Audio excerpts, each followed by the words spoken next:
আমি বিয়ে করবো, তা হয়তো কেউ মেয়ে দিলেও তো দিতে পারে, তাই না? তবে এমন জায়গায় গিয়ে বলবো কেউ শুনবে না, আর আমারও বিয়ে করা লাগবে না। মুনি মানুষ তো ফোন দিয়ে আসছে। এখন জঙ্গলে ঢুকে এদিক ওদিকে তাকায়, দেখে কোথাও কেউ নাই, ভাবছে এই ফাঁকে বলে যাই। বলছে আমি বিয়ে করবো, কেউ মেয়ে দেবো নাকি? আমি বিয়ে করবো, কেউ মেয়ে দেবো নাকি? আমি বিয়ে করবো, কেউ মেয়ে দেবা নাকি? খুলে বলি সবা তলো, ওই জঙ্গলের ভিতরে বাসুকি নাগ ছিল। সে এসে হাজির হলো, ডাক দিয়ে কয় আমার মনের সঙ্গে তোকে বিয়ে দিতে চাই। বলছে তুই কোথায় ছিলি রে? আমি তো ঠিক পাই নাই। বলছে আমি জঙ্গলের ভিতরেই ছিলাম, তোমার কথা শুনতে পেলাম। মুনি ভাবছে সর্বনাশ, বাসুকি তার বোনের সঙ্গে আমাকে বিয়ে দিতে চাই, সব শুনে ফেলেছে। তাহলে কি করে বিয়ে না করে ফেলা যায়? এখন ফোনটি আসছে, মুনি মানুষ তো। বলছে দেখো আমি বিয়ে করতে পারি, মুখ দিয়ে বলেছে তো, একটা শর্ত। বলে কি? আমার নামের নাম না হলে পরে আমি বিবাহ করব না তারে।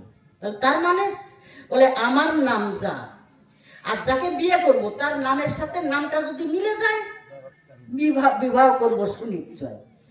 এখন বাসুকি ভাবছে আর একবার একটু নাম শুনি। বলে ও মনি, মনি তুমি আর একটু বলো দেখি তোমার নামটা কি? বলে জরৎকার। বলছে চমৎকার চমৎকার, তোমার নাম জরৎকার আর তোমার আমার বোনের নাম জরৎকারী। ওর বোনের নাম কিন্তু মনসা, তা বলে না। ওই নামে নামে নাম না হলে পরে বিবাহ করবে না তারা। এখন বিবাহ দেবার জন্য নামটা একটু ঘুরাই দিছে, আমার বোনের নাম জরৎকারী। মুনি বলছে তাহলে অল্পুট্টু বিয়ে করি। অল্পুট্টু ওই যে মিথ্যার আশ্রয় নিয়েছে, এই জন্য তাড়াতাড়ি মুনি বলে দিয়েছে তাহলে অল্পুট্টু বিয়ে করি। ওই জরৎকারীকে বিয়ে করে নিয়ে গেল তার আশ্রমের ভিতরে। ডাক দিয়ে বলে তারে দেখো তুমি আমার অর্ধাঙ্গিনী সহধর্মিনী, আমার ধর্মের সঙ্গে সদা সর্বদা তোমার যুক্ত হওয়া চাই। যদি কোনো কর্মে আমার বাধা দাও, আমার কথা নাও, সেদিন কিন্তু আমি তোমাকে ফেলে জনমের মতো চলে যেতে চাই। জরৎকারী বলছে স্বামী তুমি আমার কাছে অতিবোধ, আমি তোমার কোনো কথা অমান্য করতে পারি? আমি মনে মনে করে বিবেচনা, তোমার কোনো কর্মে আমি কোনোদিন বাধা দেব না। এখন মুনি ভাবছে এর কোনো দোষ ত্রুটি যদি না পাওয়া যায় তা তো এমনি এমনি ফেলে যাওয়া যায় না। এখন দোষ খোঁজ করছে কি করে একে রেখে যাওয়া যায়। এখন সন্ধ্যার প্রাতকালে জরৎকার মুনি সজ্জার পরে ঘুমের ভান করে কাপটি মেরে পড়ে রয়েছে, মানে দোষ খোঁজ করছে কোনটায় দোষ ধরে আমি চলে যেতে পারি। যখন কাপটি মেরে পড়ে রয়েছে মুনি কিন্তু ত্রিসন্ধ্যা গায়ত্রী করে। আমি বলি আপনাদের ধারে সন্ধ্যা গায়ত্রী যখন যাচ্ছে চলে, জরৎকারী ভাবছে দেবে এখন একটা গায়ত্রী যদি স্বামীর বাদ পড়ে যায় তাহলে তার সঙ্গে অধর্ম হবে। যদি ডাক দেই তাও অপরাধ, আর যদি ডাক না দেই তাও ধর্মের থেকে আমি বাদ পড়ে যাব। তবে মনে মনে করে বিবেচনা আমার অপরাধ হয় হোক, আমি স্বামীর ধর্মের সঙ্গে আমি যুক্ত হতে চাই। ডাক দিয়ে বলে স্বামী শীঘ্র ওঠো, স্বামী শীঘ্র ওঠো। ও তো কাপটি মেরে পড়ে রয়েছে, ঘুম পড়ে নাই, কাপটি মেরে পড়ে রয়েছে। আচ্ছা ঘুমওয়ালা মানুষকে যদি ডাক দেওয়া হয় তারা কিন্তু তাড়াতাড়ি ডাক শোনে, আর যদি জ্ঞান্ত মানুষ মানে জীবন মানে ঘুম পড়ে নাই এই মানুষ যদি পড়ে থাকে তাকে যদি হাজার ডাকেন সে ডাক শুনবে? উনি কাপটি মেরে পড়ে রয়েছে। স্বামী শীঘ্র ওঠো, সন্ধ্যা যে চলে যায়। যখন বলছে স্বামী শীঘ্র ওঠো সন্ধ্যা যে চলে যায়, অমনি গাত্র মোড়া দিয়ে উঠে গেছে চোখে। ওরে পাপিয়সী কেন ঘুম ভাঙ্গালি? বলছে স্বামী তুমি না ত্রিসন্ধ্যা গায়ত্রী করো, আমার কথা ধরো, সন্ধ্যা গায়ত্রী যে চলে যায়। কি সন্ধ্যা চলে যায়? এই সন্ধ্যা এদিকে আয়। তেজস্বী মুনি সন্ধ্যাকে আহ্বান করে, এই সন্ধ্যা এদিকে আয়। বলি সবার সমীপে সন্ধ্যা থর থর করে কাঁপে।